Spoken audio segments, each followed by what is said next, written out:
I will be serving as the facilitator for tonight's hearing. All right. Minnesota statutes section 123B.51 requires school districts to conduct a public hearing before they can permanently close a school.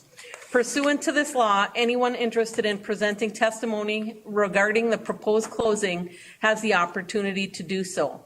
Both the district and members of the public may present evidence that supports their position. The purpose of today's hearing is to provide a description and location of the school, which is Virginia High School, 411 South 5th Avenue in Virginia, Minnesota, 55792, that the district has proposed to close, as well as rationale behind the proposed closure. The hearing also provides the members of the public the opportunity to testify about the proposed closing. Finally, today's hearing provides members of the school board the opportunity to consider the testimony and evidence before the regular school board meeting, where they will decide whether or not to permanently close the school. Before the public testimony portion of the hearing, the district administration will present the rationale behind the proposed closing. If you would like to speak after the district's presentation, please sign up on the speaker roster that is located on the table by the door. I will call speakers to testify in the order that they appear on the speaker roster. Today's hearing involves Virginia High School. At this time, Superintendent Dr. Noel Schmidt will present the district's reasons for proposing to close the high school. Thank you, members of the school board and members of the public. The purpose here is very specific. This is a public meeting which is required by law. I am going to quickly go through a series of slides, probably the fastest slides you've ever gone through, to show why we are here. You will go at a later meeting once you've had a chance to get any public input on whether to close Virginia High School.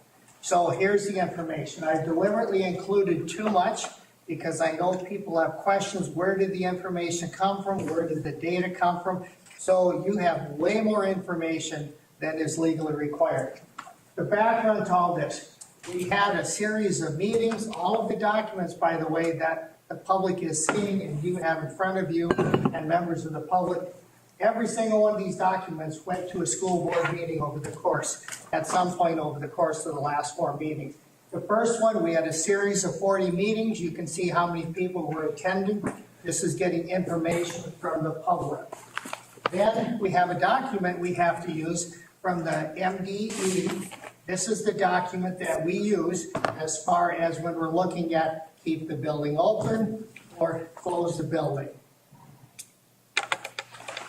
We had a number of information dialogue and listening sessions. Some of you were there. During some of those sessions, we looked at information such as this. We're looking at this one right here. How do I use the... Oh, I think I got it. Okay, this is just, and we're only focusing on Virginia High School right now. If you see data on Evelyn Gilbert, we're not looking at that. Only Virginia High School. This shows the age of the buildings in Virginia. This is the building we're talking about. 107 years old, 99 years old, and 97 years old. These buildings are not new. We also had an entire process we went through with a number of committees. This is the process we went through. We looked through population, we looked at enrollment, we looked at facilities, we considered tax base, we considered your kids, we considered infrastructure needs, we considered where do we want to go with 21st century schools. A number of things were considered by the board and the public. We got a bunch of advice from people. This is simply a summary of the advice that people gave us over the meetings. We also had a number of task forces that met over the summer one time. Some of you were involved in those task forces. During those task forces, there was a whole process. And the main reason I'm showing you this is not willy-nilly. This is not something that was just conjured up last night. This has been a long, slow, methodical process. And this is the actual timeline that the committees were using. And this is also before the consolidation had occurred. 2 separate districts looking at this issue. We looked at the Minnesota career pathways, the clusters. Some of you have seen this before. We had a number of meetings over the summer. We had 50 to 60 different community members. Most of them were non-teachers. They were community people. We divided them up into different committees. They're looking at the buildings. Are they appropriate? What's the age of them? Can they do what this area wants to do? Then this is another example of a timeline from another committee. They're moving on. They're showing where you are at in the process. Here's another committee that was held. The one on the right, this is the wheel that we decided upon. This was approved by school boards. So this is one, you will see this, the 3 academies. We had to make it work for this area. This plays into the buildings and whether the buildings could do what we wanted them to do. And that information is coming up. We also broke it down into local businesses, how each one of those would work. This had a key impact because we're building a career high school academy.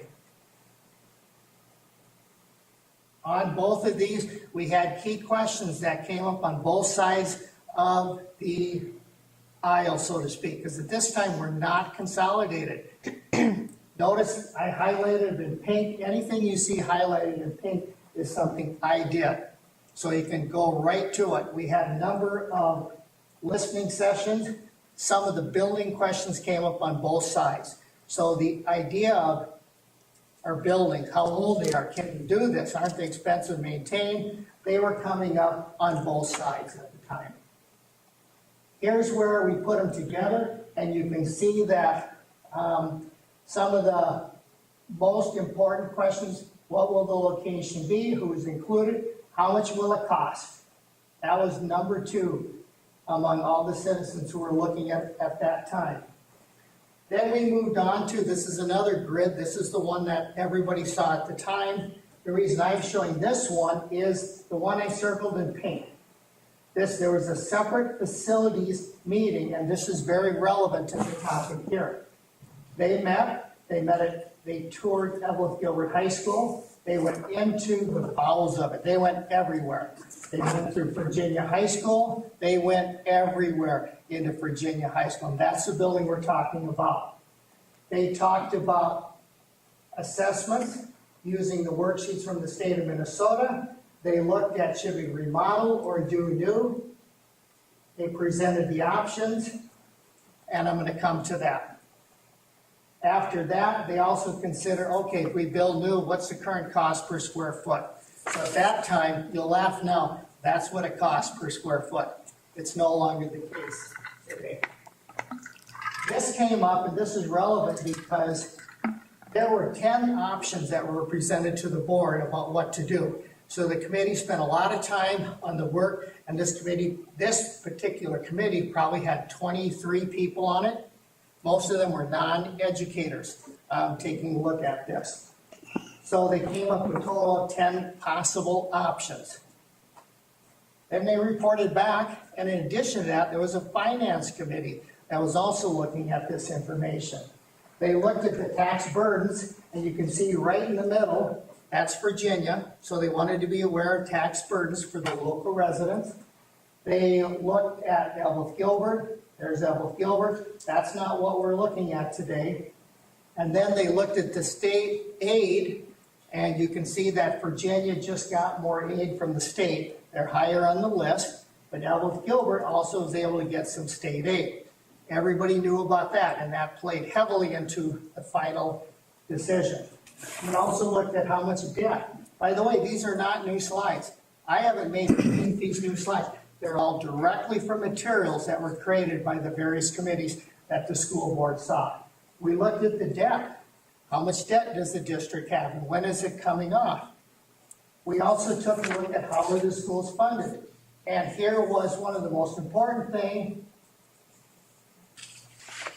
They came to the conclusion that operations and maintenance costs are high compared to regional averages. That is important, relevant to the topic today. Then we also looked at enrollment history. You can see the trends that were occurring in enrollment with the two older districts. We looked at where both districts get their money from. We also looked at how do we use the funds. And we also took a look at transportation. What are our transportation costs? And this is relevant.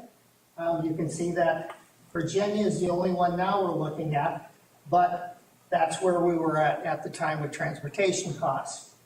We also looked at, and this is an important one, maintenance and utilities expenses. We looked at Virginia, which was, and this includes the high school, $1,763 per ADM. This is maintenance and utilities. The regional average is $1,200. So with Virginia, we're spending roughly $500 more at the time. And we still are, because we haven't quite moved into the newer buildings. We went through a process about equalization aid, cooperation, consolidation options. We looked at the tax impact, and they looked at neither school could do this alone because it was going to cause issues for them. In addition to that, we looked at, there was another committee that met. They looked at the facility site, but I apologize, this one got in there twice. You just can't get good help nowadays. That's me who put it in there twice, nobody else. And then, this is important and relevant to Virginia High School as far as opening it or keep it going. We looked at it and we said we have high operation and maintenance and transportation costs. We toured other facilities. We looked through the MDE paperwork. There was a straw poll. Bill knew, yes or no. The principals looked at it and they said, we cannot do the career academy in the current facilities. They're too old, they're not built, they're not structured for that. And our current operating costs are above the state average, not even close to the state average. We had some more meetings. There were 23, I think it was people who toured them. Actually, 23 who went through Virginia High School. They looked at the facilities. These are mostly non-educators. Not a single person said that remodeling Virginia High School was feasible relative to what we were trying to do. It was too old, the expenses were too high. And this was all came back to the school boards at the time. And you can see what some of their logic was with the high costs. They also had slides showing the operational and maintenance costs. How are they compared to the state? You can see where we are, and you can see that we were high, very high compared to the state. So these are not efficient buildings. These are not buildings that are energy efficient at all. I put this one on there so you can see where the Virginia site is. It's in the middle of Virginia. It is not on the edge of town. The next one, on the bottom one, is the one that's most important. Here is the map of the Virginia campus. You can see the ages of them.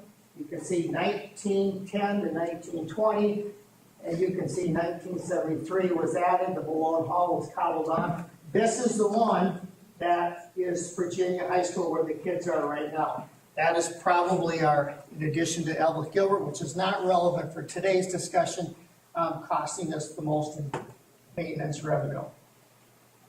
There was another one, then they put this all together. And another one, here we go again, same thing. Committees confirmed the existing facilities are not viable for the academy-style high school. We looked at the Minnesota spreadsheets. There's official forms we have to do when we're looking at this. This is a long process. Unanimous vote by the group to not use any of the existing facilities. There is, and I'm highlighting this one because there is something that says MD renovate or build. We went through that process. What do we do? And then we talked a little bit about what to do with them. We talked about redevelopment for 2 years after the election date. That's what the school boards actually saw. Try to redevelop the buildings for 2 years. Next one, here's another one. They're looking at operational maintenance comparisons. This is very relevant. to Virginia High School as far as closing it. You can see that the expenses, Virginia's the middle one. 2,081 compared to new, 999 to 1,163, about $1,000 less. That's significant. So this was their conclusion at the time. Another committee coming up, number 5, we can save significant dollars in operations and maintenance by coming together, which included closing the buildings. Here's another one I'm going to show you. That this shows the data on the money, how much Virginia. This is the state average on the top right here. This is Evelyn Gilbert. Ignore that for now. So right here, I'm going to the end. The percent on operations are 7.3 and 5.82. So I'm going to go to Virginia now, which includes the high school, 13.52. So Virginia, 13.52 is a percent of the total versus the state is 7.3. And that was some of the data the school boards took a look at.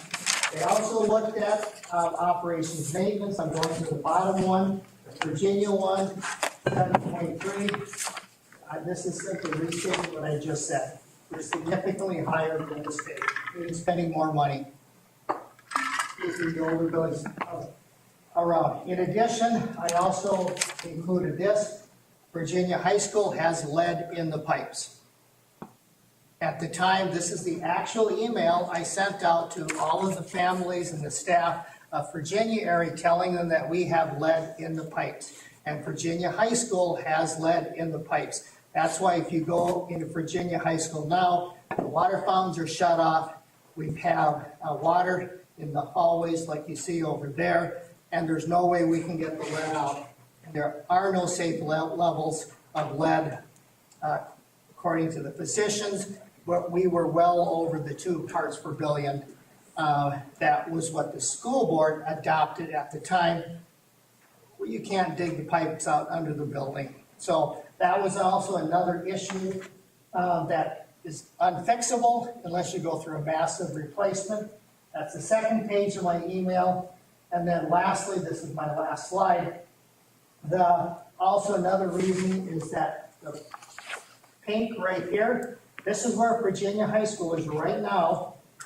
And this is where we really need Virginia High School to come down because the kids need play areas. They need that. If this does not come down, does not get closed or ended, there's almost no place for North Star kids to play. And so this is the final slide. So now you go to part of the script that asks for input from the public.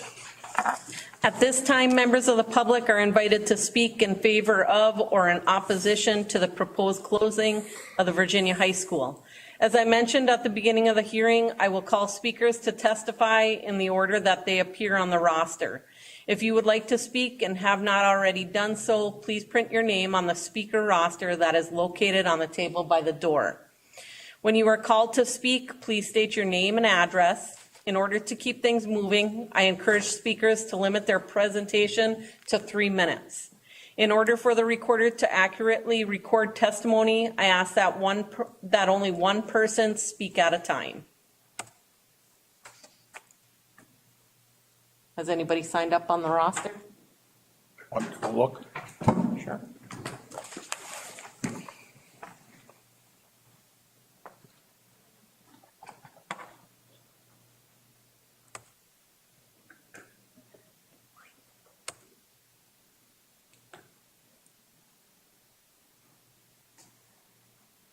Do not believe so. The roster is empty. Okay. All right. The recording of today's hearing, as well as all of the exhibits received during the hearing, will be considered by the school board. In addition, the school board invites the administration and members of the public to submit proposed findings and conclusions for the board to consider. The proposed findings and conclusions must be provided to Stacy Lampa, School Board Secretary, no later than noon on Thursday, June 8th, 2023. Copies of the administration's proposed findings, once they are submitted, as well as copies of the exhibits submitted during today's hearing, will be available upon request in the Rockridge School District's Administrative Building, located at 1405 Progress Parkway, Virginia, Minnesota 55792. You may submit a letter containing your testimony to the school board anytime before its June 12, 2023 meeting. You may also speak at that meeting if there is anything else you wish to add. That concludes. This concludes our meeting for tonight. Special meeting. Special meeting. We'll adjourn for 5 minutes till our regular meeting starts. Need a motion? Might as well. Yeah. Can I I'll get make a the motion. I'll second it. Okay, all in favor signify by saying aye. Aye. Opposed? Motion carries.